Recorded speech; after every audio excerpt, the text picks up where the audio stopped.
Assalamualaikum warahmatullahi wabarakatuh. Salam sejahtera bagi kita semua. Selamat siang, Bapak Ibu. Terima kasih kepada Bapak Ibu yang bersedia hadir dalam acara webinar hari ini. Perkenalkan, nama saya Kiki Rahmawati yang akan menjadi moderator webinar. Webinar kali ini adalah webinar lanjutan dari webinar sebelumnya yang diadakan oleh PT Total System. Sebelumnya PT Total System mengadakan webinar yang berjudul Communicate Become an Avengers. Nah, Bapak Ibu, bagi yang ingin mengetahui materi sebelumnya, silahkan mengakses link yang akan tercantum di kolom chat. Ya, baik, di webinar sebelumnya membahas mengenai kelebihan dan kekurangan 4 karakteristik manusia, seperti sanguinis, koleris, melankolis, dan pragmatis. Dan webinar kali ini akan membahas lebih mendalam lagi mengenai tips berkomunikasi dengan 4 karakter tersebut untuk menunjang keberhasilan koordinasi tim. Materi ini akan dibahas oleh pembicara kita, yaitu Bapak Salvatus Sasono, selaku Managing Director di PT Total System. Nah, langsung saja ya, Bapak Salvatus Sasono. Selamat siang, Bapak. Siang-siang. Ya, baik. Karena pembicara kita sudah hadir, untuk sesi pertama beliau akan menyampaikan materinya, lalu dilanjutkan dengan sesi tanya-jawab bersama peserta webinar. Jadi tanpa berlama-lama lagi, saya persilahkan kepada Bapak Salvatus Sasono untuk menyampaikan materinya. Silakan Bapak Salvatus. Oke, thank you Bu Kiki. Oke, selamat datang semua. Thank you sudah menyempatkan hadir. Saya izin share screen ya. Bentar. Apakah screen-nya sudah terlihat? Bentar. Oke.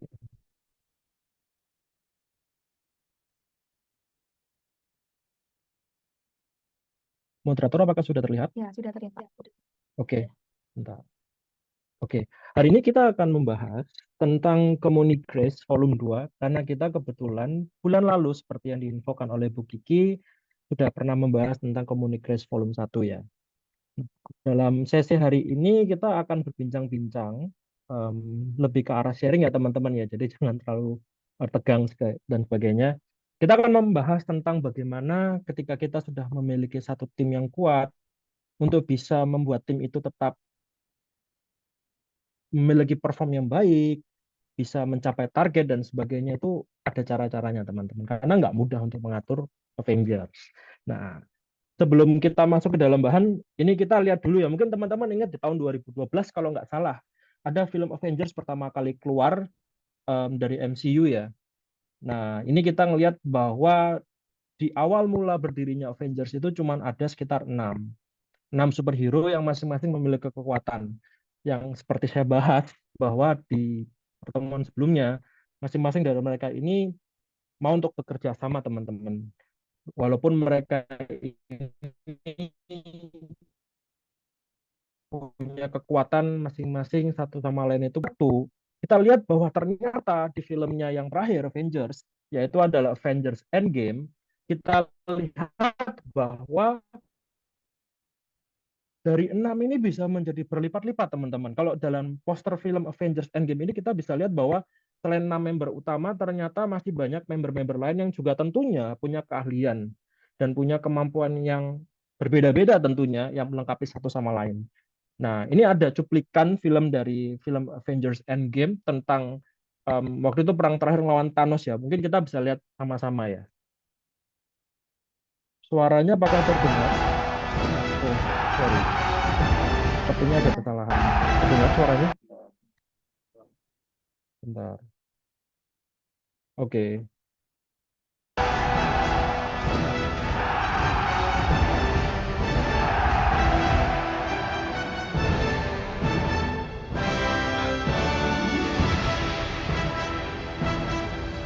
Avengers!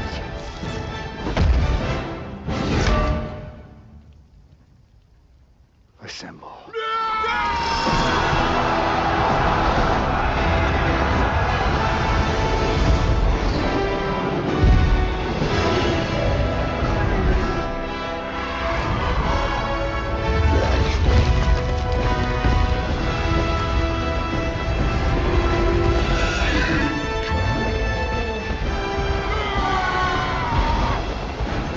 Wah, keren ya. Kalau kita ingat-ingat waktu kita nonton di bioskop gitu atau mungkin nonton di Netflix atau di rekamannya, kita merinding lah ini. Dari Avenger 6 orang, bayangin teman-teman. Kita lihat bahwa di sini ada ratusan ya mungkin ya, bahkan ribuan orang yang tergabung dalam Avengers waktu ini, waktu film ini. Nah, kita sekarang bisa membayangkan ya, bagaimana dari sebuah kelompok kecil ini bisa bertumbuh menjadi besar dan tentunya semakin besar pohonnya, semakin besar juga angin yang menerjangnya. Kita lihat ternyata masalah yang mereka hadapi sekarang sudah bukan hal yang hanya serangan di satu kota, tetapi ternyata juga mempengaruhi satu dunia. Ini bisa kita bawa dan implikasikan ke dalam organisasi kita, teman-teman. Siapa teman-teman di sini yang rindu atau bermimpi untuk punya satu tim yang kuat, terdiri dari orang berbagai macam yang hebat-hebat ya. Mungkin nanti kalau kita ngelihat di Avengers ada Iron Man, ada Captain America, ada Hulk, yang ada Thor, sebutkanlah. Kemudian termasuk Scarlet Witch dan sebagainya, yang masing-masing itu punya kemampuan, kelebihan, tentunya kekurangan juga. Tapi mereka bisa bersinergi dan bisa mengerjakan suatu hal yang rumit dan bisa akhirnya mencapai tujuan mereka. Itu kan keren banget. Kita ada contoh teman-teman dalam dunia yang sesungguhnya ya, di dalam kehidupan kita sehari-hari. Kita lihat bahwa ini saya ambil contoh dari satu industri, yaitu industri olahraga sepak bola, di mana Real Madrid ini kalau kita ngelihat dalam industri bola itu adalah Avengers. Kalau kita tahu orang-orang yang masuk ke dalam Real Madrid itu bukan orang-orang sembarangan ya. Mungkin kita bisa ngambil contoh dari berbagai macam ya. Misalnya kalau dalam foto ini ada Benzema, ada Marcelo, kemudian ada Vinicius Junior, kemudian sebelumnya ada Ronaldo, Figo, Beckham. Itu kan adalah pesepak bola yang hebat. Masing-masing dari mereka itu punya kemampuan, punya kapasitas yang nggak main-main gitu loh. Seperti kalau kita gambarkan dalam Avengers, mereka itu adalah orang yang hebat. Mereka ada masing-masing punya kekuatan gitu ya. Nah, sekarang pertanyaannya, bagaimana cara kita membawa metode ini ke dalam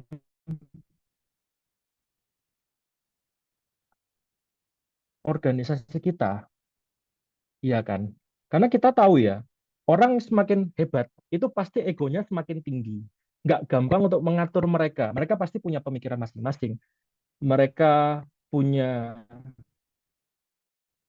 keinginan, mereka punya harapan yang pastinya belum tentu sejalan dengan temannya, belum tentu sejalan dengan timnya, atau bahkan belum sejalan dengan visi misinya, nggak sinkron. Kayak gitu. Bagaimana caranya? Gimana caranya membangun sebuah tim yang hebat yang terdiri dari berbagai macam orang yang hebat untuk kemudian mereka bisa bersinergi dan mencapai suatu tujuan tertentu. Nah, dalam hari ini kita akan membahas salah satunya yang bisa sangat berpengaruh itu adalah komunikasi, teman-teman.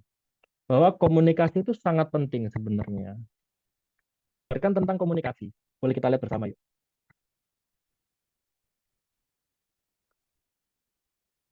Momen ketika minta cuti kerja. Oh, tidak bisa. Nah, kita lihat dalam video Nanti yang kerjaan lo sangat bagaimana? kita Siapa bisa yang mau kerja? melihat komunikasi, teman-teman. Itu gambaran lah, ini mungkin video cuma lucu-lucuan, tapi kan bisa menggambarkan ya, kita bisa lihat mimik wajah kucingnya ya kok bisa pas sesuai dengan apa yang didapingkan ya. Nah, kalau kita bedah lagi teman-teman, kita tahu bahwa komunikasi itu nggak cuma sesimpel kita ngomong dan didengarkan. Untuk bisa seperti itu sebenarnya ada tiga hal yang harus dilakukan. Yang pertama adalah bahwa kemampuan berbicara dengan lancar itu juga penting. Kita bisa bicara.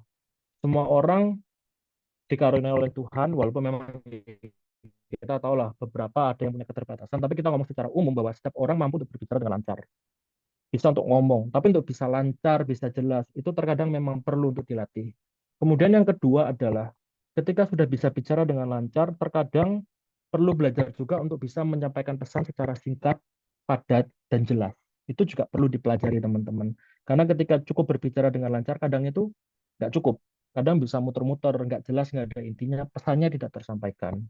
Ketika dua ini sudah dilakukan, yang harus dipelajari juga itu adalah yang ketiga, yaitu kemampuan memahami pesan dari orang lain. Karena nggak cukup cuma bisa menyampaikan, tetapi kita juga harus bisa mau untuk menerima pesan dari orang lain yang menyampaikan suatu pesan kepada kita. Karena percuma teman-teman, komunikasi yang berhasil itu adalah keberhasilan dari dua individu yang saling melakukan komunikasi. Seperti itu. Nah, sekarang konteksnya bagaimana dalam bekerja? Kenapa kok kita harus belajar komunikasi? Apa sih pentingnya? Pentingnya komunikasi dalam bekerja itu yang pertama adalah meningkatkan kerjasama. Bayangkan, teman-teman dalam satu organisasi, dalam satu tim, pasti tentunya balik lagi tadi punya pemikiran masing-masing, punya visi misi yang mungkin juga sedikit berbeda, kemudian punya masalah yang berbeda-beda, gaya cara kerja yang berbeda, kelebihan kekurangan yang berbeda. Tentunya tanpa komunikasi, perbedaan tersebut itu tidak akan bisa disinkronkan, tidak akan bisa untuk disatukan. Sehingga ketika teman-teman belajar untuk berkomunikasi dalam bekerja, dalam melakukan kerjasama, menyelesaikan pekerjaan, itu pasti juga akan meningkatkan kerjasama. Seperti itu. Kemudian poin yang kedua, itu adalah mempermudah penerapan aturan. Jadi kita tahu bahwa dalam setiap organisasi memiliki peraturan yang berbeda-beda. Dan tentunya peraturan tersebut itu kadang ada yang baru ya. Karena memang dengan iringnya berjalannya waktu, pasti ada update tentang peraturan. Nah, bayangkan kalau tidak ada komunikasi. Misalnya seperti ini. Teman-teman punya aturan ya, masuk kerja jam 9. Kemudian karena satu dua hal alasan, masuk kerjanya tersebut diubah menjadi jam 8 pagi misalnya, maju 1 jam. Kemudian tidak dikomunikasikan atau tidak diinfokan dengan baik. Tentunya pasti teman-teman yang tidak ikut menyusun aturan tersebut pasti nggak akan tahu bahwa aturannya berubah. Yang terjadi apa? Chaos. Dari manajemen pasti akan nanya, yang membuat peraturan akan bertanya, loh ini kenapa kok bisa masuk jam 9? Kan peraturannya sudah masuk jam 8. Dan teman-teman yang tidak ikut dalam menyusun peraturan dan tidak diinfokan pasti akan menanyakan, loh kapan dikasih tahunya, kami nggak tahu. Akhirnya yang terjadi apa? Chaos, hektik, menambah masalah baru, sehingga aturan tersebut tidak mudah. Dengan adanya komunikasi, penerapan aturan itu akan menjadi lebih mudah. Nah, masuk ke dalam poin yang ketiga teman-teman, yaitu adalah mempermudah pengambilan keputusan. Ini mungkin agak sedikit mirip dengan yang dua ya. Bedanya adalah mungkin ini akan membantu teman-teman yang punya kemampuan atau punya otoritas buat mengambil keputusan, buat menentukan sesuatu, decision taker. Pengambilan keputusan butuh ditelaah. Apakah harus A atau B? Itu semua bergantung dengan masalah yang ada. Nah, masalahnya adalah tidak semua masalah dalam organisasi itu dihadapi oleh pengambil keputusan. Terkadang dihadapi atau terjadi oleh teman-teman yang di lapangan, atau mungkin teman-teman yang mungkin di balik meja dengan pekerjaan yang lain, dan sebagainya ya. Tentunya tanpa komunikasi, pengambil keputusan itu akan susah untuk mengambil keputusan yang terbaik, kayak gitu. Nah, kalau komunikasinya berjalan, tentunya kalau ada kesulitan, ada suatu hal yang berubah, yang membutuhkan jawaban cepat atau penanggulangan yang cepat, itu akan mempermudah untuk keputusannya diambil oleh si pengambil keputusan itu. Tentunya harus dengan komunikasi yang baik. Tanpa komunikasi hal itu nggak akan berjalan. Pasti akan banyak pihak yang dirugikan, terkadang juga bisa merugikan perusahaan dan sebagainya. Dan yang terakhir teman-teman, meningkatkan motivasi. Bayangkan kalau teman-teman kerja dalam satu perusahaan, tidak pernah bicara dengan teman kerjanya. Mungkin satu hari gitu ya agak pasti akan mempertanyakan ya, mungkin masih kuat. Berjalan 7 hari, 1 minggu, pasti akan mulai merasa nggak betah. Kita ngomong 1 bulan, mungkin teman-teman juga sudah tidak nyaman. Dan itu akan mempengaruhi performa pekerjaan. Walaupun seintrovertnya orang itu menurut saya pribadi, mereka juga butuh komunikasi. Karena pada dasarnya manusia itu adalah makhluk sosial. Jadi memang dengan adanya komunikasi, di mana dalam komunikasi tersebut bisa jadi terjadi misalnya saling memuji satu sama lain, terus kemudian kalau ada masalah langsung dikomunikasikan, pasti motivasi dalam diri teman-teman, dalam diri tim itu pasti akan meningkat secara signifikan seperti itu. Nah, dengan bicara kita komunikasi ya, itu banyak faktornya teman-teman sebenarnya. Banyak faktor yang mempengaruhi komunikasi dalam bekerja. Salah satunya mau kita bahas hari ini secara sedikit lebih detail, yaitu lanjutan dari bulan lalu. Kita akan berbicara tentang karakteristik, 4 karakteristik. Nah, menurut data seperti yang sudah saya jelaskan di bulan lalu ya, menurut data CIA bahwa 4 karakteristik ini nih sebenarnya punya peran masing-masing. Nah, kalau kita masuk dulu yang pertama itu adalah melankolis. Mereka sangat bagus sebagai organizer. Kemudian ada pragmatis, idea kreator. Kemudian yang ketiga itu adalah executioner, yaitu koleris. Dan yang terakhir adalah sanguinis, teman-teman. Relation builder, seperti itu. Nah, sekarang kenapa kok bisa organizer, idea creator, executioner, relation building? Nah, teman-teman boleh cek di bahan yang kita pernah presentasikan juga di bulan lalu, teman-teman. Itu dibahas secara detail kenapa kok akhirnya bisa menjadi seperti ini. Karena di sana akan terlihat kelebihan kekurangannya. Nah, untuk yang hari ini kita akan bahas lebih tepatnya adalah tips-tips bagaimana cara komunikasi, bagaimana bisa komunikasi ini menjadi lancar dengan perbedaan karakter yang ada pada masing-masing orang. Kita akan masuk yang pertama, yaitu adalah sanguinis, teman-teman. Fun way. Mengerjakan segala sesuatu dengan sangat menyenangkan. Kita lihat ya, bahwa secara garis besar, sanguinis ini punya kebutuhan dasarnya adalah penghargaan dan pengakuan. Pada dasarnya, orang sanguinis ini ingin terlihat stand out, teman-teman. Mereka ingin terlihat dalam setiap pertemuan, orang-orang sadar kehadirannya mereka, seperti itu. Nah, kekuatannya mereka, karena mereka memang adalah orang-orang yang sangat ingin dihargai, otomatis membuat mereka menjadi komunikator yang handal. Jadi mereka memang memiliki kemampuan interpersonal yang sangat baik, sehingga membuat mereka menjadi mudah bergaul. Kemudian mereka ini adalah orang-orang yang punya banyak ide, yang kadang out of the box, dan diikuti oleh rasa humor, teman-teman. Jadi mungkin kalau lihat teman-teman punya di sini punya teman-teman di luar sana ya, yang mungkin terlihat menjadi pusat perhatian, yang sangat humoris, bisa jadi mereka itu adalah orang sanguinis. Nah, tentunya dengan kekuatan secara garis besar juga punya kelemahan. Apa kelemahannya sanguinis? Kita bisa lihat bahwa mereka tuh kurang disiplin, atau bisa dibilang nggak disiplin ya. Kemudian kurang menepati janji bukan karena mereka sengaja, tetapi karena mereka itu tidak disiplin, sehingga kadang lupa dengan janjinya sendiri. Seperti itu. Dan terakhir adalah mudah bosan. Karena orang sanguinis adalah orang yang sangat aktif. Seperti itu. Jadi dia sangat ingin mencoba hal-hal yang out of the box. Itulah banyak ide diikuti dengan mudah bosan. Seperti itu. Nah, kalau kita lihat kesukaannya apa? Kesukaannya adalah mungkin keramaian yang pertama, kemudian sosialisasi dengan orang lain. Juga suka dengan perhatian, center of attention. Mereka sangat suka diperhatikan, mereka sangat suka orang melihat mereka.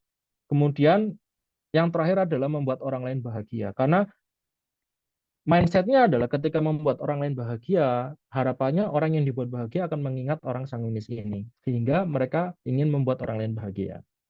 Cuman kekurangannya, ketidaksukaannya mereka atau ketidakharapan yang terjadi adalah mereka diabaikan. Karena sangat berbalik ya, mereka suka center of attention, ketika diabaikan mereka tidak suka. Kemudian hal-hal yang rutin itu menurut orang sanguinis membosankan. Kemudian dimusuhi adalah another level dari diabaikan, karena mereka merasa tidak disukai dan diam. Dalam artian mungkin ya sanguinis juga butuh diam, yes, tetapi dalam hal ini adalah diam dalam arti mereka tidak melakukan sesuatu. Itu membuat mereka menjadi bosan. Nah, harapan dari orang sanguinis sendiri itu apa sih? Yang pertama adalah terlihat positif, teman-teman. Balik lagi karena tadi orang sanguinis ingin menjadi pusat perhatian, akhirnya membuat mereka ingin menjadi orang yang sangat positif. Kemudian keinginan yang kedua adalah mereka ingin agar dilihat sebagai orang yang sangat bersemangat dan menyenangkan. Nah, tentunya dengan karakteristik yang kita lihat dalam sanguinis, pasti ada tips dong komunikasi dengan orang sanguin. Kalau plus minusnya, ya tadi kita sudah lihat secara detail, bisa lihat ke webinar sebelumnya. Tapi untuk komunikasi dengan orang sanguinis ini sendiri, ini ada beberapa yang bisa kita sharekan, teman-teman. Karena ketika kita tahu tipsnya, akan lebih mudah untuk berkomunikasi. Yang pertama adalah ciptakan suasana yang hangat dan bersahabat. Karena orang sanguinis itu bukan tipikal orang yang bisa diajak stres. Yes, itu kelemahan mereka. Tapi ketika suasananya itu mendukung mereka, hangat, bersahabat, itu membuat mereka menjadi lebih bisa memiliki ide, lebih bersemangat untuk berbicara, sehingga membuat mereka untuk bisa lebih berkomunikasi. Kemudian berbicara dengan antusias, teman-teman. Orang sanguinis bukan tipikal orang yang kelemar-kelemar. Mereka tuh orang yang sangat semangat. Sehingga ketika bicara dengan antusias, mereka akan lebih tertarik. Dan kadang itu menstimulus mereka untuk mengeluarkan ide-idenya. Yang kedua, kita harus memberikan kesempatan bagi orang sanguinis untuk mengungkapkan pikirannya. Karena orang sanguinis itu lebih suka bicara. Jadi memang kelemahannya adalah mereka itu minim mendengarkan.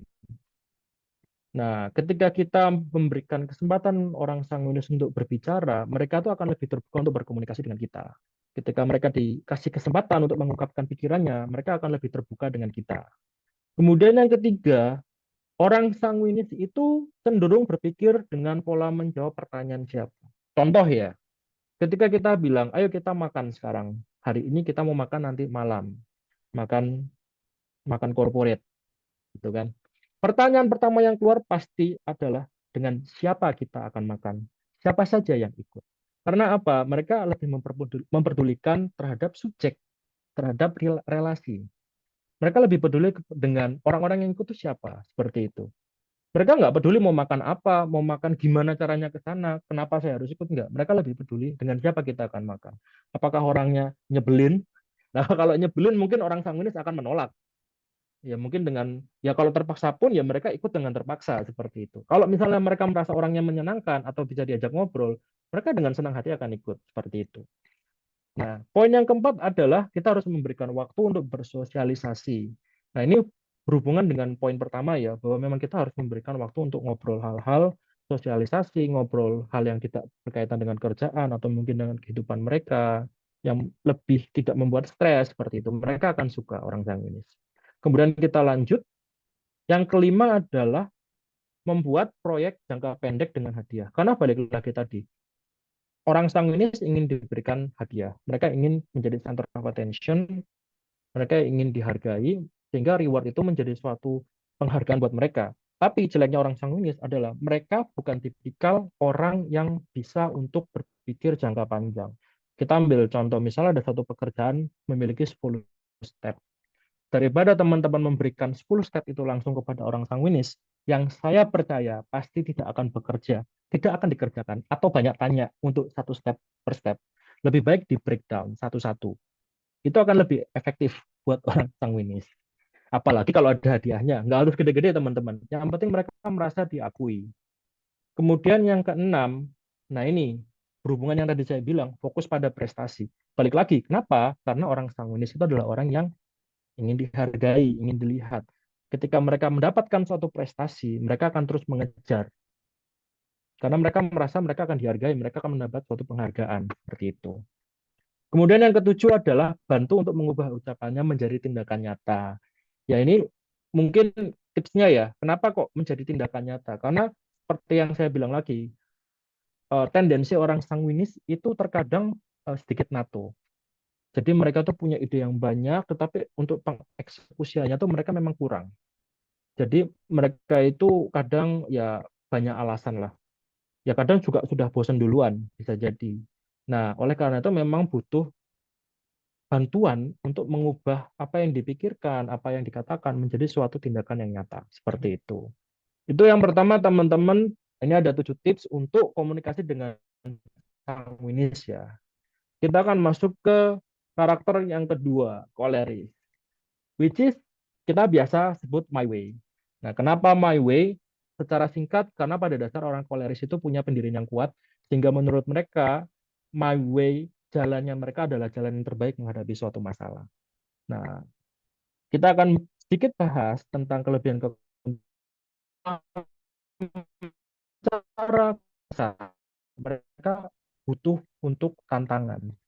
Karena menurut mereka ketika mereka mendapatkan tantangan, mereka bisa mengimprove dirinya, bisa membuktikan dirinya, dan bisa terpacu. Kemudian ketika diberikan pilihan, mereka itu bisa menunjukkan bahwa mereka itu punya puas.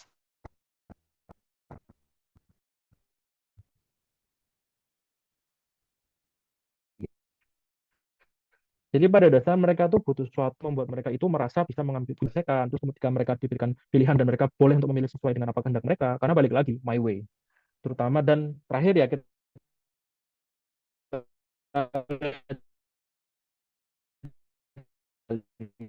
ya bahwa mereka mau mengendalikan kemudian tanya. Jadi memang orang Korea ini dari lahir itu memang punya bakat memimpin. Rata-rata dari mereka itu percaya diri, tegas, dan mereka akan terus mengejar, mengejar, mengejar dan pantang menyerah. Itu kehebatannya mereka. Cuman kekurangannya mereka itu pertama adalah mudah marah. Terutama kalau sesuatu itu tidak berjalan sesuai dengan pilihannya dia. Nah, balik lagi, ketika segala sesuatu itu em, sangat berbeda dengan apa yang dia harapkan atau pilihan yang sudah dipilih oleh orang koleris, mereka akan mudah marah. Kemudian balik lagi tadi karena pengendalian mungkin ya. Jadinya mereka ya bisa dibilang capnya diktator lah. Karena sebenarnya mereka sangat pandai untuk melakukan delegasi.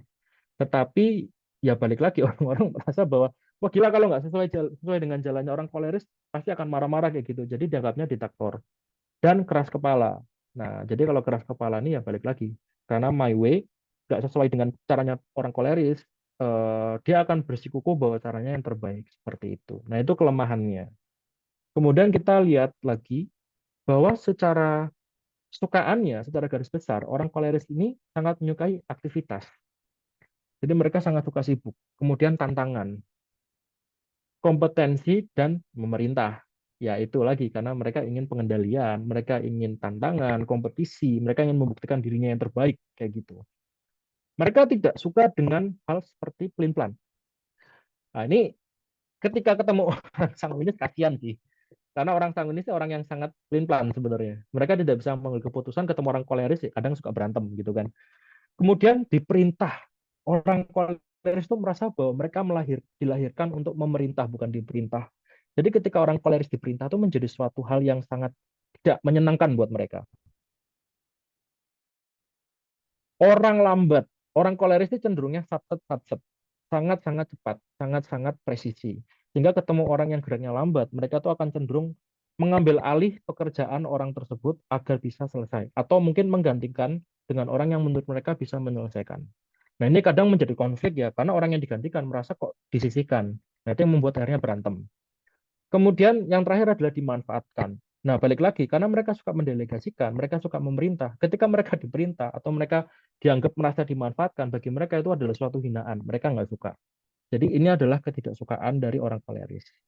Nah, keinginannya mereka apa sih dalam berkomunitas, dalam bekerja suatu tim? Mereka ingin cepat.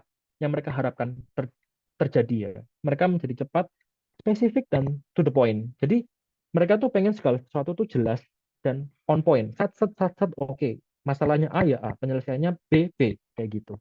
Jadi kalau misalnya harus ke A dulu, ke B dulu, dan sebagainya, itu mereka nggak suka. Bagi mereka itu buang-buang waktu. Nah, dengan karakter seperti ini, tentu akan sangat susah untuk bicara dengan orang koleris ya. Karena saya orang sanguinis, jadi bagi saya orang koleris itu sedikit tricky. Nah, apa yang bisa dilakukan? Ini tipsnya untuk bicara dengan orang koleris.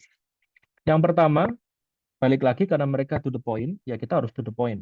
Spesifik dan sistematis. Masalah A, A.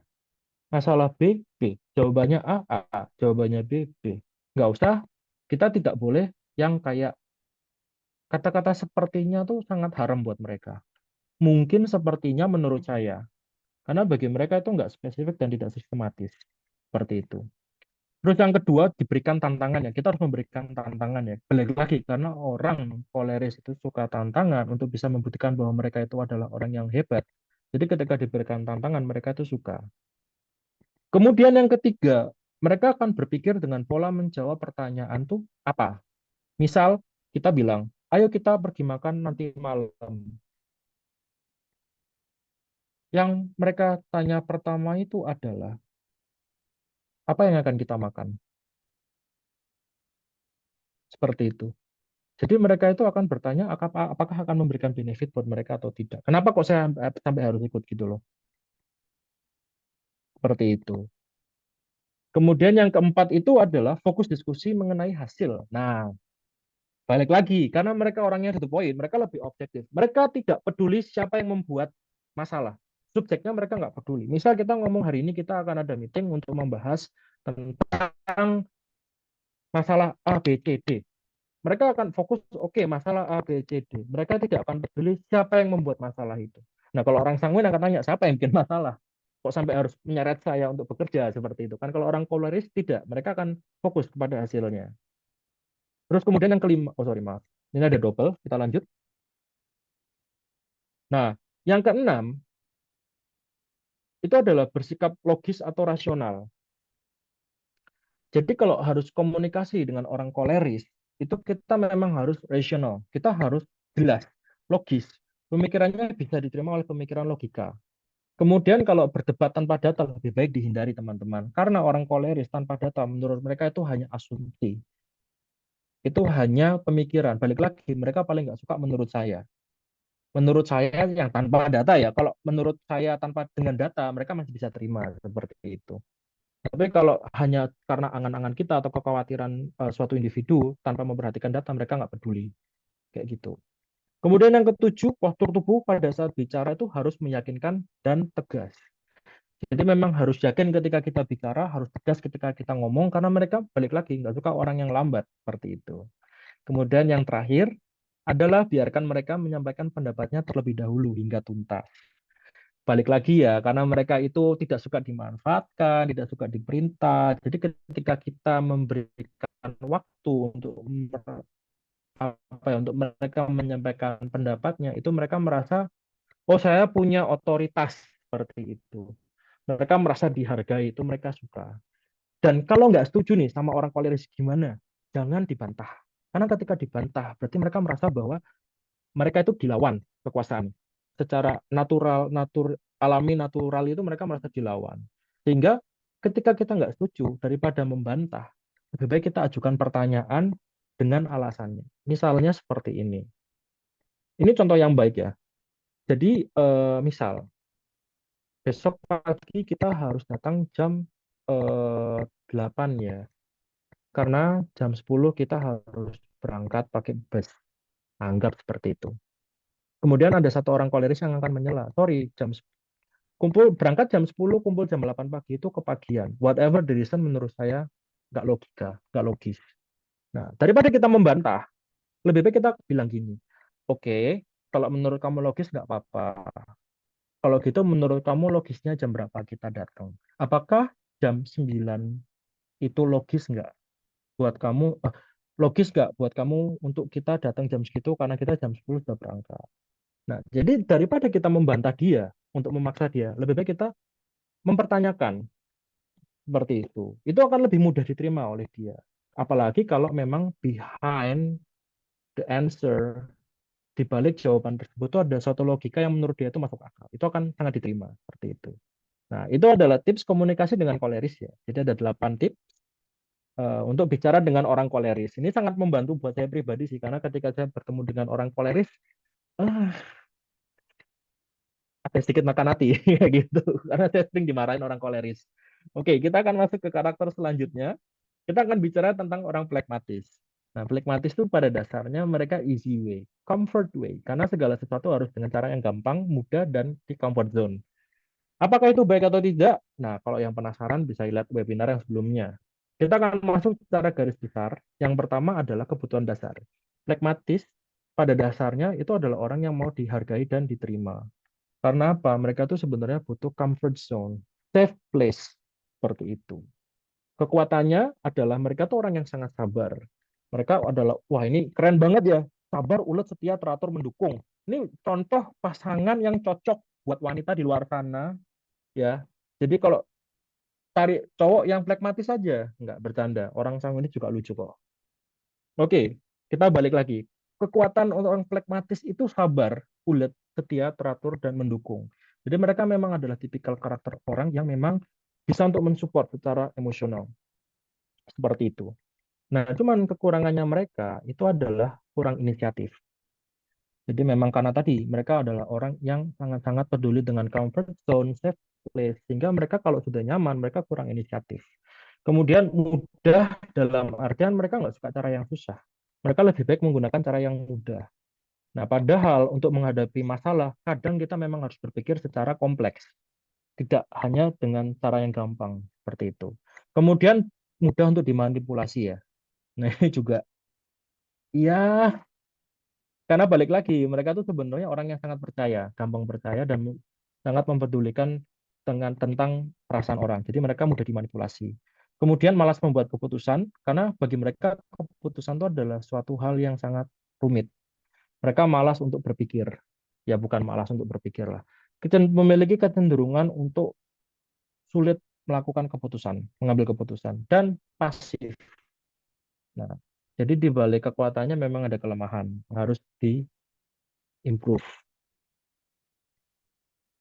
Nah, kesukaannya apa? Kesukaannya adalah kedamaian. Yes, damai saja, tenang-tenang saja. Itu adalah hal yang sangat disukai oleh orang pragmatis. Kemudian hal yang pasti. Bagi mereka hal yang pasti itu sangat menyenangkan. Karena apa? Rutinitas, jelas, saya nggak perlu panik kayak gitu. Kemudian lingkungan yang ramah menerima mereka. Itu mereka udah pasti senang seperti itu. Kemudian rutinitas seperti itu. Nah, ketidaksukaannya adalah orang yang sangat kasar. Orang pragmatis ketemu koleris, ya ya memang agak bertolak belakang ya orang koleris pragmatis ya. Jadi ketika mereka ketemu orang yang kelihatannya kasar, padahal mungkin nggak berniat kasar ya, mereka itu menjadi orang mereka nggak suka gitu loh. Ya terutama orang yang nggak peka kayak gitu. Terus kemudian kejutan, kejutan itu bagi mereka itu tidak menyenangkan. Kemudian perubahan yang mendadak, mirip-mirip ya. Jadi ketika suatu hal itu berubah secara drastis, mereka harus melakukan penyesuaian. Itu yang mereka nggak suka. Kemudian didesak, balik lagi karena mereka itu sangat open buat relation dalam artian bahwa mereka tuh nggak mau ada konflik. Jadi ketika mereka didesak itu mereka nggak suka konflik. Nah itu mereka nggak suka keras kepala. Makanya orang pragmatis kadang bilangnya agak kurang cocok dengan orang koleris. Tapi apakah itu benar? Ya tentunya segala hal bisa diimprove ya. Saya sih percaya itu. Keinginan. Nah, apa yang diinginkan oleh orang pragmatis?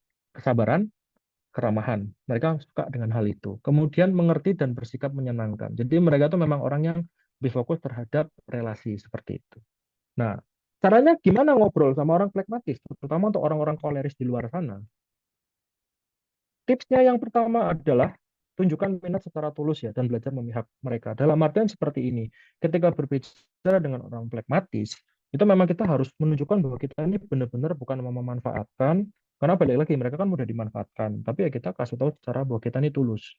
Kemudian belajar memihak dalam artian kita harus belajar mengambil sudut pandang orang pragmatis. Itu akan membuat mereka lebih terbuka. Kemudian yang kedua, orang yang pragmatis itu berpikir dengan pola menjawab pertanyaan bagaimana. Ayo kita nanti malam makan. Bagaimana cara pergi ke sana? Karena pada dasarnya orang pragmatis itu orang yang solutif.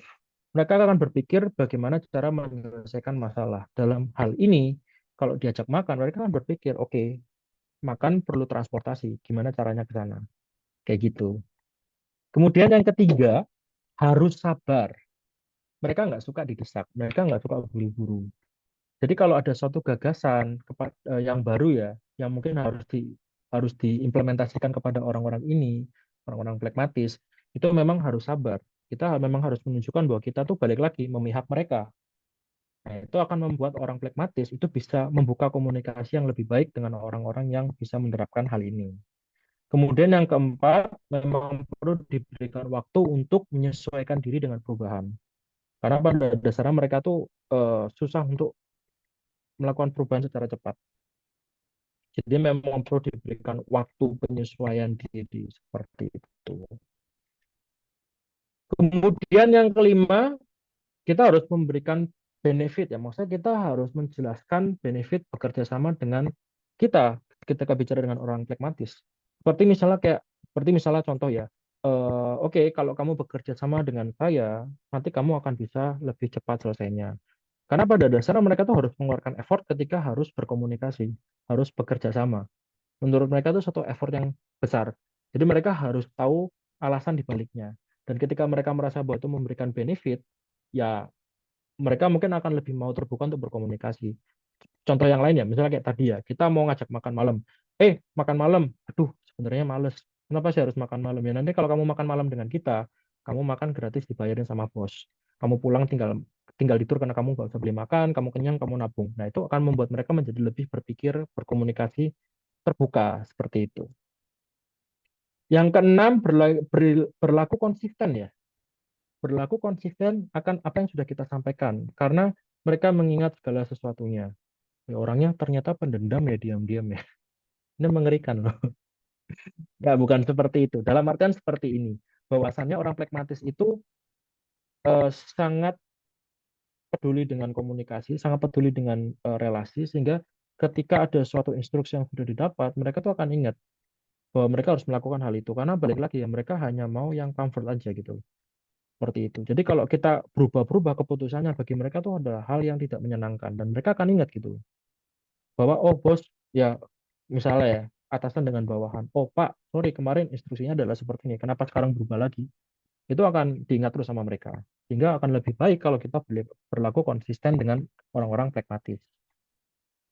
Kemudian yang ketujuh, hindari topik yang berbau konflik karena mereka akan menghindarinya. Nah, orang pragmatis paling tidak suka konflik. Jadi kalau ada konflik, mereka akan cenderung mundur teratur dari komunikasi dengan kedua belah pihak seperti itu.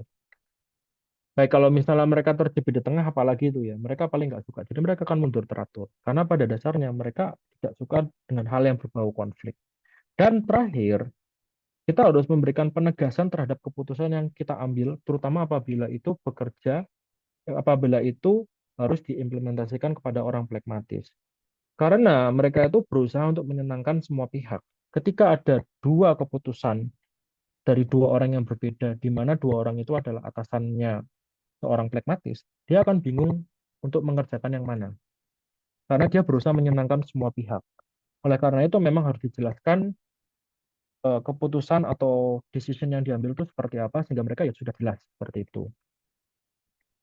Itu adalah 8 tips untuk komunikasi dengan orang-orang pragmatis. Nah, udah 3 karakter nih ya, tinggal yang terakhir sekarang. Kita bicara tentang melankolis. Melankolis orang ready way, karena pada dasarnya mereka adalah orang yang sangat siap terhadap segala sesuatu kemungkinan yang terjadi. Secara garis besar, kebodohan dasarnya adalah jawaban yang bermutu dan didukung data. Mereka, orang melankolis, tanpa data, menurut mereka itu tidak jelas. Dan jawaban yang ada itu harus bisa memuaskan atau bisa diterima logika orang melankolis. Seperti itu. Tanpa hal ini, menurut mereka percuma ngomong sama saya. Nah, kekuatannya apa? Rata-rata orang melankolis itu cukup cerdas. Mereka orang yang pemikir hebat karena mereka tuh orangnya konsisten dan tekun. Untuk hal yang terus berulang-ulang, rutinitas, mereka tuh sangat suka. Mereka bisa untuk bertahan lama dalam satu hal rutinitas yang dikerjakan.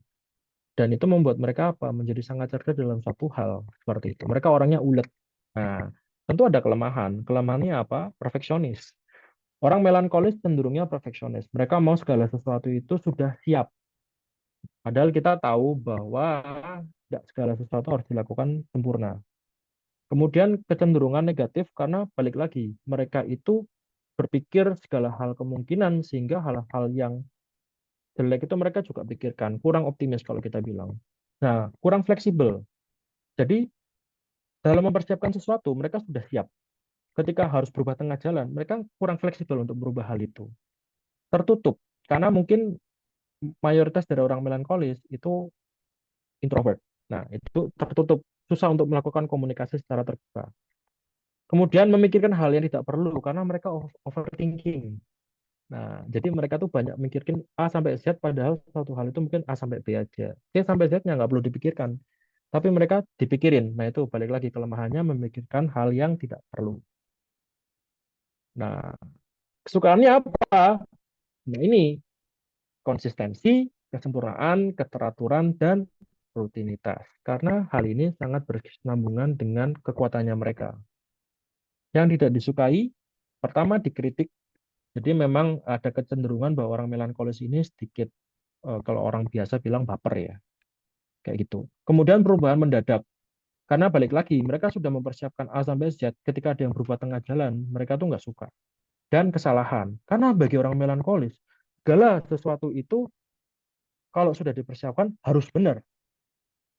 Karena kita sudah memikirkan segala kemungkinannya. Dan ketika ada kesalahan terjadi, bagi mereka itu adalah suatu hal yang berarti di luar sistem, di luar dari sistem yang mereka sudah siapkan. Itu membuat mereka menjadi nggak suka seperti itu. Nah, apa yang diinginkan oleh orang-orang melankolis? Jujur, jadi jangan pernah bohong sama orang melan. Akurat, analitik, dan berhati-hati. Jadi maaf, approach-nya itu adalah careful, seperti itu. Nah, itu adalah keinginan orang melankolis. Tentunya dengan kelebihan kekurangan ini, kita juga punya tips untuk bicara dengan orang melankolis. Nah, tipsnya apa aja nih? Ngobrol dengan orang melankolis. Yang pertama adalah kita harus tahu kalau orang melankolis itu berpikir dengan pola menjawab pertanyaan mengapa. Ini ya, kita makan malam nanti, makan corporate ya, sama lah contohnya semua sama. Mereka akan bertanya, mengapa saya harus ikut? Mengapa nanti malam harus makan? Besok kan ada meeting. Mengapa kok mengapa makan di tempat itu? Kenapa nggak di tempat lain? Kenapa harus harus restoran itu? Mengapa harus restoran itu? Mengapa nggak restoran yang lain yang lebih murah mungkin atau lebih lebih enak mungkin menurut standar mereka? Jadi orang melankolis itu akan berpikir dengan pola menjawab pertanyaan mengapa. Terus kemudian yang kedua, kalau untuk ngomong dengan orang melankolis, kita harus bisa memberikan data atau fakta yang jelas dan akurat. Balik lagi, karena bagi mereka tanpa data itu mereka nggak akan bisa mengambil keputusan. Mereka akan tidak mau bicara atau membuka komunikasi dengan orang yang tidak bisa memberikan fakta yang jelas dan akurat. Kemudian yang ketiga, kalau bicara dengan orang melankolis, kita harus menghindari kejutan. Karena tadi mereka nggak suka dengan kejutan. Yang keempat, nggak suka konflik. Nah, open konflik apalagi ya? Kalau orang koleris sanguinis berantem, mereka cenderung seperti pragmatis. Mereka akan menarik diri. Mereka nggak suka konflik. Kemudian yang kelima, antisipasi pertanyaan mereka dengan jawaban yang berbobot. Nah, jadi misalnya kalau mau diskusi dengan orang melankolis, kita ada satu topik diskusi, pasti akan ada pertanyaan. Nah, itu kita harus siapkan. Pertanyaannya kira-kira apa sih yang akan ditanyakan oleh orang melankolis. Dan jawaban yang kita siapkan pun juga harus berbobot sekiranya tuh sesuai dengan data yang ada.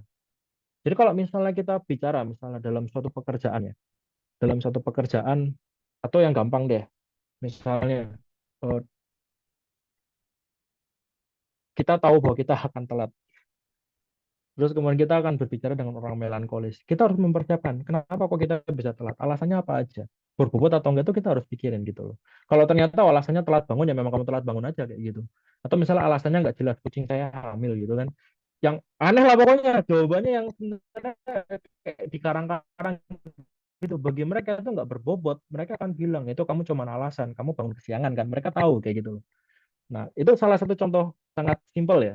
Itu bisa diaplikasikan kepada hal yang lainnya kayak gitu. Intinya adalah kita harus mengantisipasi pertanyaan mereka dan kita harus mempersiapkan jawaban yang berbobot atas pertanyaan yang kita antisipasi.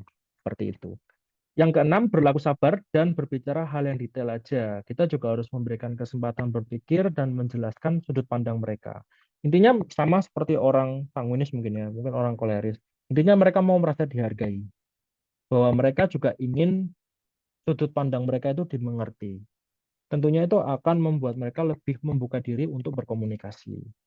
Kemudian yang ketujuh, terakhir, kalau ngomong sama orang Melan, mungkin kita tahu kadang orang Melan itu orangnya tidak enak untuk diajak bicara karena mereka cenderung intro, mereka susah berkomunikasi, mereka cenderung kaku, tapi ketika bicara dengan orang melankolis, berkomunikasi dengan orang melankolis, kita harus menunjukkan raut muka yang nggak bosen.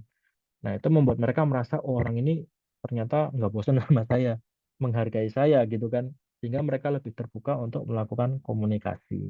Jadi ini adalah mungkin tips-tips ya komunikasi terhadap orang Melan. Nah, ternyata empat karakter ini sendiri ini juga punya orientasi yang berbeda teman-teman. Kalau kita lihat tadi sudah dapat tipsnya, ternyata kita juga harus tahu bahwa masing-masing dari karakter ini punya orientasi yang berbeda. Di total system kita mengenal dua orientasi, pekerjaan dan relasi. Task oriented atau result oriented dan relation oriented. Ternyata pembagiannya adalah sebagai ini, teman. Orang Melan dan koleris memang mereka cenderung lebih fokus terhadap pekerjaan. Jadi ketika mereka melakukan suatu tugas, mereka tuh lebih cenderung mengesampingkan rasa sungkan atau rasa humanis mereka pada orang-orang di sekitar mereka. Karena apa? Mereka fokus kepada pekerjaan. Sedangkan orang sanguin dan pragmatis itu kebalikannya. dalam melakukan suatu tugas, mereka akan mengedepankan rasa humanisnya. Dalam artian mereka sangat peduli dengan relasi terhadap satu dengan yang lainnya. Nah, apakah ini baik atau buruk? Menurut saya tidak. Bukan berarti orang melankolis TO itu sangat buruk, tidak. Dalam satu organisasi, balik lagi, butuh komunikasi dan masing-masing punya role yang berbeda-beda, teman-teman. Sehingga memang ya dibutuhkan semua karakter manusia ini dalam satu tim yang ada. Ya intinya balik lagi, super tim itu butuh komunikasi yang baik sehingga bisa mencapai satu tujuan yang ada. Mereka punya kelebihan kekurangan, yes. Mereka super, yes. Masing-masing super, yes. Tapi balik lagi, tanpa komunikasi akhirnya pecah dan mereka akan menjalankan sesuai dengan visi pribadi mereka masing-masing. Nah, sebagai penutup teman-teman, ini ada satu sedikit quote yang menurut saya cukup bagus. Karena pada dasarnya manusia itu adalah makhluk sosial, bahwa komunikasi, cara manusia mengkonekkan dirinya ya, itu adalah kunci teman-teman untuk mencapai kesuksesan pribadi dan karir. Jadi ya teman-teman ya, memang kita harus belajar komunikasi, ya kita harus menurunkan ego kita, dan untuk mencapai keberhasilan itu, ketika kita sukses melakukan, saya percaya bahwa kita akan bisa sukses dalam bekerja sebagai tim. Ini bisa diaplikasikan ya teman-teman buat teman-teman yang punya bisnis atau tim di luar sana, mungkin bisa juga untuk mengaplikasikan yang kita jelaskan di PPT kita. Nah, mungkin sekian dari saya. Terima kasih. Saya kembalikan kepada moderator. Baik, terima kasih pemaparan materinya Bapak Saparto Sasono. Luar biasa ya materi yang kita dapatkan hari ini. Em, Semoga ke depannya kita bisa menjalin relasi dan hubungan individu antar individu itu dengan baik setelah mendengar atau melihat pemaparan materi dari Bapak Salvatus Sasono. Baik, sebelum beralih ke sesi tanya jawab, saya izin mengingatkan kepada Bapak Ibu untuk mengisi feedback mengenai webinar kali ini. Untuk linknya sudah ada di kolom chat ya, Bapak Ibu.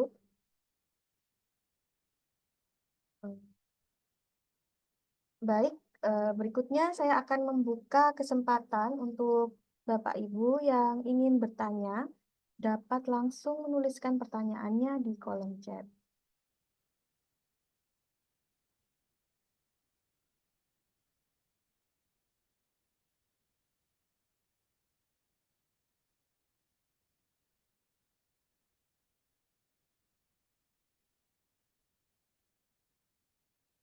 Ini ada salah satu peserta kita eh, bertanya, Pak Salvatus Sasono, webinar sebelumnya sempat dijelaskan kalau manusia umumnya memiliki 4 karakter tersebut. Misal, ada manusia yang memiliki 2 atau lebih karakter yang dominan, bagaimana cara komunikasinya? Saya langsung jawab atau Saya kita langsung kumpulkan dulu? jawab atau kita kumpulkan dulu? Langsung jawab saja, Pak. Langsung saya jawab ya. Oke, Iya. nggak apa-apa. Oke, oke. Em, saya akan jawab. Memang saya sebutkan bahwa ada 4 karakter ya. Dan ini pertanyaan kalau misalnya punya 2 karakter terlebih. Pada dasarnya sebenarnya masing-masing manusia itu punya 4 karakter ini. Jadi memang ada 4 karakter. Bahwa saya pun sendiri ini bukan cuma sanguinis saja, tetapi saya pun juga koleris. Kadang ada plekmanya, kadang ada melankolisnya. Nah, cuman pertanyaannya adalah kalau ada 2 atau lebih ya. Sebenarnya memang ada 2 atau lebih. Ketika memang kalau kita lihat yang paling dominan. Nah, jadi memang kalau kita ada satu tes, ketika di tes itu akan ada suatu karakter yang muncul. Biasanya itu yang paling dominan, kemudian akan diikuti kedua yang dominan, kemudian ketiga dan keempat. Dalam satu dua kejadian itu memang ada satu orang itu yang memiliki 2 karakter dominan yang bersamaan dan kita sering temui teman-teman. Cara komunikasinya gimana? Cara komunikasinya kita sesuaikan dengan lokasinya. Misalnya seperti ini. Biasanya orangnya itu akan karakter yang keluar itu akan dipengaruhi oleh environment-nya atau situasi yang sedang terjadi. Seperti contoh, misalnya kalau saya sanguinis koleris. Dalam sehari-hari mungkin sanguinis saya yang dominan. Tentunya untuk bisa bicara dengan saya, ya orang-orang lebih baik menggunakan cara bicara sanguinis.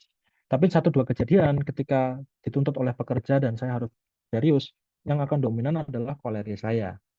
Nah, ketika saya koleris, mungkin beberapa orang sempat lihat, ya teman-teman saya waktu itu melihat saya bahwa saya moodnya senggol bacok teman-teman. Jadi dari mood yang cheerful dari hari itu, kemudian yang keluar itu adalah eh, sangat tegas dan cenderung senggol bacok ya kalau orang bilang ya. Ya tentunya komunikasinya disesuaikan, nggak bisa dengan cara sanguinis. Karena apa bagi saya, kalau kamu kerja lambat ya kamu minggir aja. Nah tentunya memang harus disesuaikan dengan caranya. Nah bagaimana cara komunikasinya? Belajar, belajar untuk ngobrol sama orangnya, belajar untuk melihat karakter sehari-harinya. Jadi memang kita pun juga harus mengerti, kita harus memperhatikan teman kita. Kalau memang teman kita ngelihat, oh mungkin apakah dia sanguinis, ya coba kita approach secara sanguinis. Kalau ternyata gagal, coba kita lihat lagi, oh ternyata dia memang sanguinis, tapi dalam bekerja dia lebih koleris, atau mungkin lebih melankolis. Ya kan kurang tahu ya. Setiap orang punya karakter masing-masing. Nah, dengan cara kita mengobservasi, itu kita bisa melihat karakter yang paling dominan itu apa. Seperti itu. Dan kita kemudian bisa menyesuaikan cara komunikasinya. Nah, kalau pengen tahu nih, wah karakternya apa? Bisa kontak admin, nanti bisa kita lakukan free training. Nah, kita juga ada, bisa lah kita bantu-bantu lah nanti untuk ngelihat karakternya apa, kayak gitu.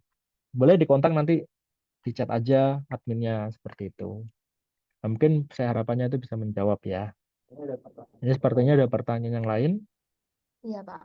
Untuk pertanyaan selanjutnya dari Ningrum, faktor komunikasi yang bagaimana yang dianggap sebagai suatu keberhasilan di dalam perusahaan dan bagaimana caranya atau dengan melihat setiap orang memiliki karakteristik yang berbeda. Oke, faktor komunikasi bagaimana yang dianggap sebagai suatu keberhasilan. Mungkin lebih ke arah pertanyaan komunikasi bagaimana yang berhasil ya mungkin ya. Eh, Bagaimana cara melihat komunikasi itu berhasil ya dalam perusahaan? Gampang. Komunikasi berhasil ketika target tercapai dan interpersonal satu dengan yang lain itu tidak ada masalah. Ya tentunya kalau ternyata masing-masing di luar punya masalah pribadi, kita tidak bisa menyenangkan semua orang, tetapi kita bisa melihat arah progres dari interpersonal di kantor. Apakah kompak atau tidak dan sebagainya itu kan bisa lihat kita berhasil. Caranya bagaimana? Memang harus dimulai dulu dari pelaksana ya. Jadi memang kita harus mulai perhatikan gimana caranya kita sharing-sharing. Dan yang satu hal menurut saya juga penting dalam komunikasi itu adalah ego dalam diri masing-masing individu. Jadi kalau memang mau berhasil dalam komunikasi, terkadang memang harus menurunkan egonya.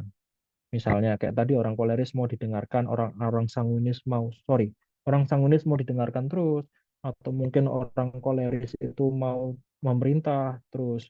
Ya kadang memang harus disadarkan bahwa egonya harus diturunkan. Ya kalau mereka memang nggak bisa, yang bisa kita harus menginfokan kepada orang yang bisa, yang mau seperti itu. Mungkin bisa dimulai dari diri dulu sendiri, dari kita sendiri dulu yang menurunkan egonya. Kemudian kita bisa menginfluence orang-orang di sekitar kita seperti itu. Dan saya percaya kalau itu bisa terjadi, pasti akan bisa meningkatkan keberhasilan komunikasi dalam tim seperti itu. Ya, jadi itu ya. Cara melihat berhasil komunikasi gimana? Nah, contoh yang bagus, BCA. Masuk ke BCA. Nah, ini saya sebut merek jadinya. Oke lah. Bank BCA itu sudah terkenal. Bank BCA punya kultur yang sangat bagus, yang bahkan kita bilang Satpam BCA itu adalah mantu idaman. Karena apa? Keberhasilan mereka dalam membuat suatu kultur itu bisa sampai ke akar yang paling bawah. Itu kita bisa bilang, kita bisa lihat bahwa komunikasi mereka dalam satu organisasi itu berhasil. Mereka punya peraturan, mereka punya SOP, mereka punya kultur bisa diikuti sampai level yang paling bawah. Gimana caranya? Ya memang harus diberikan contoh. Kita harus memberikan contoh, kita harus memberikan pengertian, kita harus menurunkan ego masing-masing kayak gitu. Ya, bisa atau enggak? Bisa, buktinya banyak kok. Selain BCA juga saya lihat beberapa industri lain juga berhasil kayak gitu. Jadi mungkin saya berharap bisa menjawab ya untuk pertanyaan dari saudara Ningrum Ningrum kayak Terima gitu. kasih Pak Papa jawabannya. Nah, mungkin ada Bapak Ibu yang ingin bertanya lagi. Silahkan menuliskan pertanyaannya di kolom chat ya. Hmm. Mungkin sambil menunggu pertanyaan selanjutnya, saya mohon izin untuk menawarkan program free training khusus untuk area Surabaya, Sidoarjo, dan sekitarnya yang diadakan oleh PT Total System dalam rangka anniversary PT Total System dilakukan untuk mengukur tingkat kepuasan karyawan perusahaan yang nantinya diharapkan akan memperoleh informasi apa saja yang perlu diimprove oleh karyawan. Ada di komunikasi dengan pengembangan diri.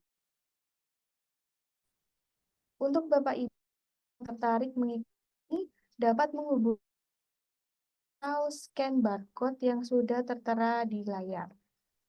Jadi tunggu apa lagi Bapak Ibu, segera daftarkan perusahaan Anda untuk mengikuti program ini, karena program ini gratis, tidak dipungut biaya, dan akan banyak manfaat yang didapatkan untuk meningkatkan kualitas karyawan di perusahaan Bapak Ibu. Nanti kalau misalkan ada pertanyaan-pertanyaan seputar free training ini, langsung saja kontak sesuai dengan nomor yang tertera di layar. Baik, mungkin ada pertanyaan lagi.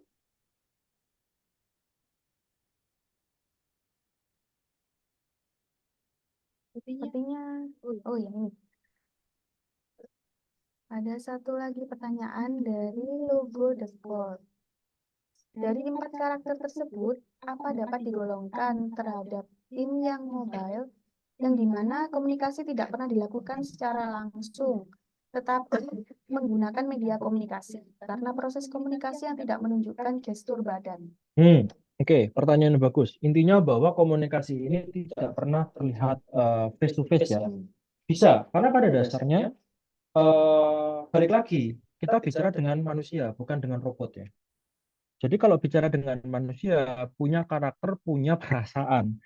Memang mungkin nggak kelihatan face to face. Kita ngomong kalau mungkin sales ya. Sales itu kan yang paling mobile walaupun pasti ketemu juga ya. Dalam pengalaman kami ketika kita menghadapi sales, tentunya banyak karakternya masing-masing.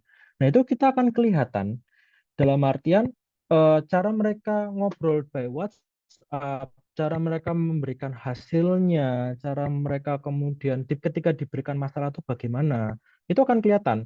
Kalau orang sanguinis itu pasti akan cenderung aktif. Kemudian paling aktif dalam grup, paling bawel.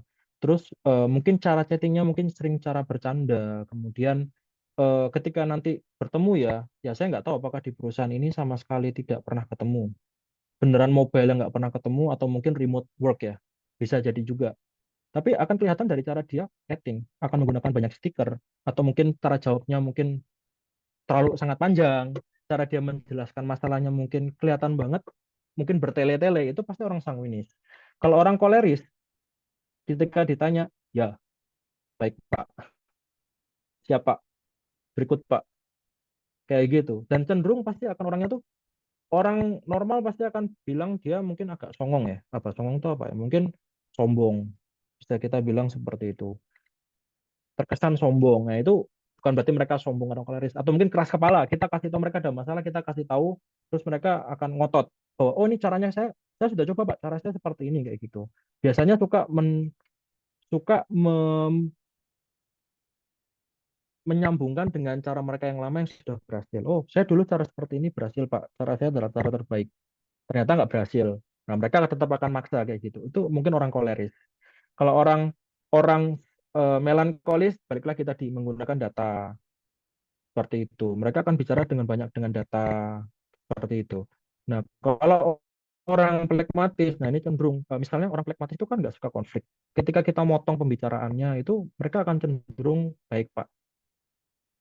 Padahal mereka nyimpen kayak gitu. Mereka diajak ngomong tuh paling susah. Jadi nggak harus ketemu sebenarnya. Yes, ketika ketemu itu akan lebih terlihat karena kan ya kita bisa kelihatan bagaimana cara gestur muka, cara gestur, cara bicara, bahasa tubuh. Nah, itu kan. Itu kelihatan.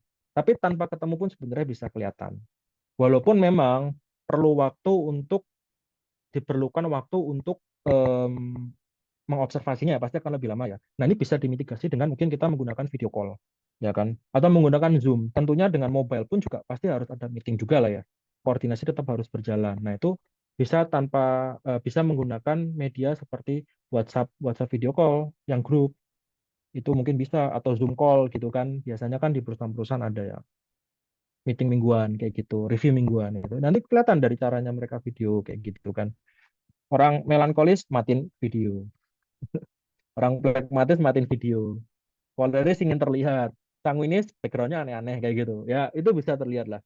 Kalau digali lebih dalam lagi sebenarnya bisa. Jadi balik ke pertanyaannya, apakah bisa digolongkan dengan tim mobile? Bisa. Karena balik lagi mereka tetap manusia. Ya, beda nanti kalau kita bicara dengan AI ya, itu sudah bukan bukan manusia lagi kayak gitu. Tapi selama itu manusia, mereka pasti punya karakter itu. Mungkin itu jawaban dari saya. Semoga bisa menjawab. Semoga memuaskan jawabannya. Baik, terima kasih Pak Fafa. Mungkin ada pertanyaan lagi.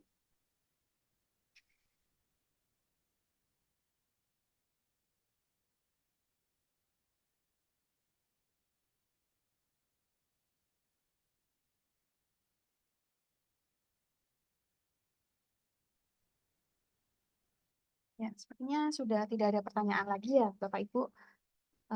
Jadi, terima kasih. Rangkaian webinar dan diskusi hari ini sudah terlaksana dengan baik. Alhamdulillah. Kami ucapkan terima kasih kepada pembicara kita, yaitu Bapak Salvatus Sasono, sudah membagikan ilmunya kepada kita semua, dan juga terima kasih kepada Bapak Ibu yang sudah bergabung dan menyimak dengan antusias diskusi kita pada siang hari ini. Jika Bapak Ibu ada pertanyaan lebih lanjut, bisa menghubungi kontak kami ya. Saya Kiki Rahmawati selaku moderator sesi webinar.